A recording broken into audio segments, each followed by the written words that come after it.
Gold has gone digital, but nobody is talking about it. India और gold का relationship toxic भी है, emotional भी है और एक्सपेंसिव भी है। शादी हो, गोल्ड ले लो। फेस्टिवल है, गोल्ड ले लो। मार्केट गिर गया, बेटा थोड़ा गोल्ड ले लो। But there is one problem.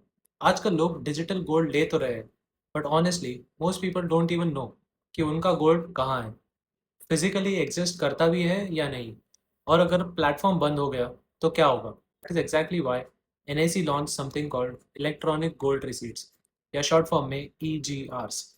नाम थोड़ा बोरिंग है, लेकिन कंसेप्ट एक्चुअली बहुत इंटरेस्टिंग है, because now you can buy gold on stock exchange, trade it like shares, and even convert it to physical gold later whenever you want. और इस video में हम समझेंगे ईजीआरस एक्चुअली होते क्या है, कैसे काम करते हैं, गोल्ड ईटीएफ्स और डिजिटल गोल्ड से डिफरेंसेस क्या है, और क्या ये फ्यूचर है या बस एक फाइनेंशियल प्रोडक्ट है जो कोई भी यूज़ नहीं करेगा। Chapter 1, India's gold obsession. India doesn't buy gold, India worships gold. हमारे यहाँ गोल्ड इन्वेस्टमेंट कम, फैमिली मेम्बर ज़्यादा होता है, एंड ट्रेडिशनली गोल्ड खरीदने का प्रोसेस भी काफ़ी ओल्ड स्कूल था। ज्वेलरी शॉप जाओ, मेकिंग चार्जेस दो, प्योरिटी के लिए प्रे करो, और घर आके लॉकर में डाल दो, simple. Then digital gold apps आए, convenient yes, but transparent no, because most people buying digital gold don't really know कि इसका स्टोरेज कहाँ हो रहा है और इसका लिक्विडिटी कितना रिलायबल है, प्राइसिंग कितना फेयर है। Then came gold ETFs, better regulations, exchange trading, demat compatibility. But gold ETFs में टेक्निकली आप फंड यूनिट्स ओन करते हो, direct identifiable vault gold ownership नहीं है। That is where EGRs come in. Chapter 2, what is an electronic gold receipt या EGR. Simplest way possible में अगर हमने समझा, तो सपोज एक वॉल्ट है जिसमें 1 किलो गोल्ड रखा है। अब ऑब्वियसली कोई वो गोल्ड बार लेके मार्केट में घूमने नहीं निकलेगा, so instead a gold digital receipt create होता है। That receipt represents ownership of the gold, और वही रिसीट एक्सचेंज पे ट्रेड होता है। This is an electronic gold receipt, meaning real gold exist करता है, सिक्योरली एक वॉल्ट में पड़ा है, और आप उसका डिजिटल ओनरशिप रिसीट ट्रेड कर रहे हो। Basically instead of carrying gold, you can carry proof that you own the gold. जैसे movie theatre ticket, movie theatre physically exist करता है, आप पूरा थिएटर पॉकेट में लेके नहीं घूमते हो, सिर्फ उसका टिकट लेके घूमते हो। Simple logic. Chapter 3, how does the system work. Entire process actually काफ़ी स्ट्रक्चर्ड है। Step 1, gold deposit. कोई ऑथराइज पार्टिसिपेंट फिजिकल गोल्ड ले रहा है और इसे डिपॉजिट करता है कोई वॉल्ट में, लेकिन रैंडम ज्वेलरी नहीं चलेगी। प्रॉपर प्योरिटी चेक्स के साथ ये सब होता है। ये कह के कि वेरिफिकेशन पूरा कंप्लीट है और वॉल्ट गोल्ड को सिक्योरली स्टोर करता है। देन एक ईजीआर इशू होता है, मतलब डिजिटल ओनरशिप रिसीट जनरेट होता है।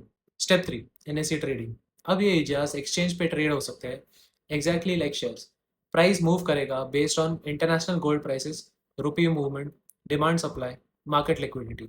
Step 4, redemption. अगर किसी के पास इनफ ईजीआर यूनिट्स है, they can redeem it into physical gold, मतलब full circle complete. Physical gold से डिजिटल रिसीट, डिजिटल रिसीट से एक्सचेंज ट्रेडिंग, और वहाँ से physical gold. Chapter 4, why is NEC doing this. अब सवाल एनईसी को ये है कि ये सब करने की ज़रूरत क्या है। इंडिया का गोल्ड मार्केट एक्सट्रीमली फ्रेगमेंटेड है, हर ज्वेलर का अलग प्राइस, अलग प्योरिटी, अलग स्टैंडर्ड्स। कभी कभी तो सेम एरिया में 3 शॉप्स 3 अलग गोल्ड रेट्स बताते हैं।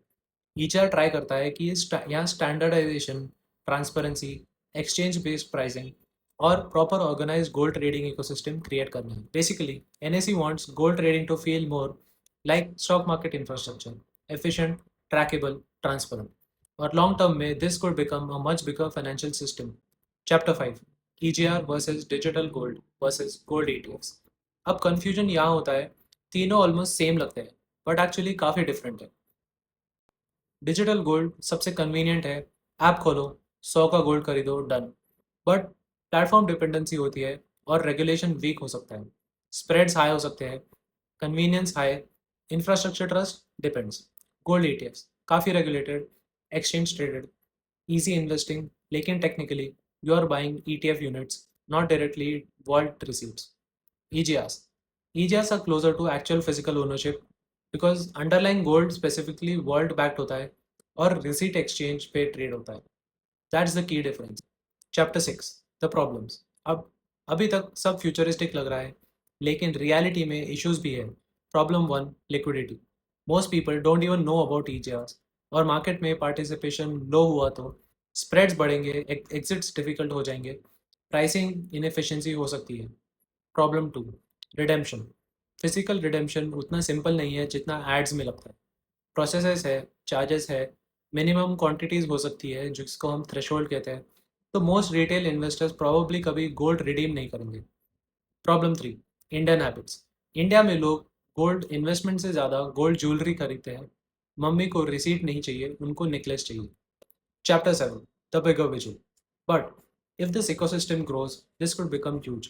Imagine jewelers hedging inventory using EGRs, banks accepting them as collaterals, standardized nationwide gold pricing, institutional bullion trading.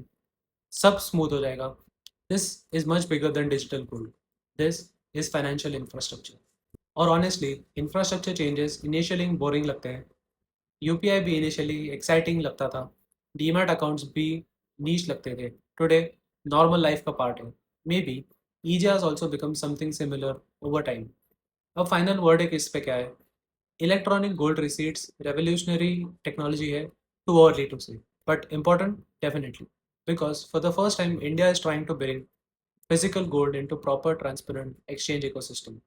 Will everyone suddenly stop buying jewelry? Obviously not.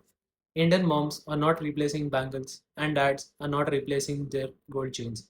But as financial market innovation, this is genuinely one of the most interesting things happening quietly inside the Indian markets. अगर video पसंद आई हो तो subscribe करो. Thank you for watching well capital.